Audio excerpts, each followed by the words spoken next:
In today's video, I'm going to teach you how to integrate Facebook Pixel with WordPress and WooCommerce.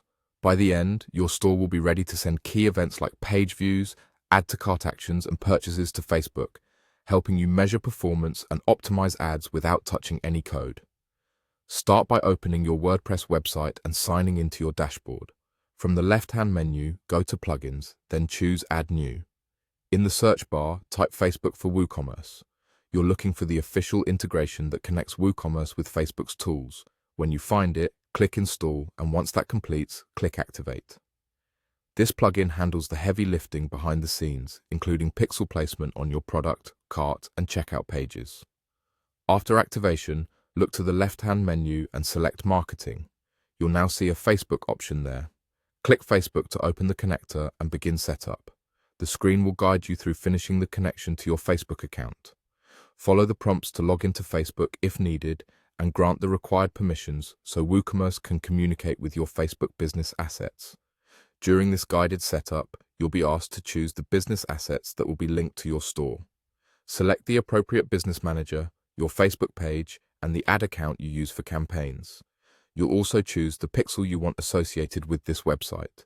If a pixel already exists in your business manager, pick it from the list. Otherwise, you can create one directly in the flow.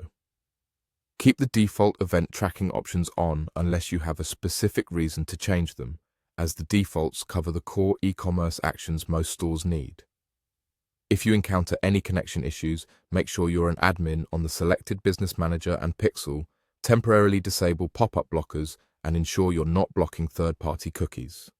Caching or security plugins can sometimes interfere with setup, so consider pausing them briefly while you complete the connection, then turn them back on afterward. When the wizard finishes, you'll be returned to the marketing section in WordPress with Facebook, showing as connected. At this point, your pixel is installed through the plugin, and WooCommerce will automatically send key events as customers browse your store and complete purchases. Keep the plugin updated to benefit from improvements and compatibility fixes as WooCommerce and Facebook evolve. That's it. You opened your WordPress site, installed and activated the Facebook for WooCommerce plugin, went to Marketing, clicked Facebook, and finished setting up your Facebook connection. You're now ready to run more informed ads and measure what matters on your WooCommerce store.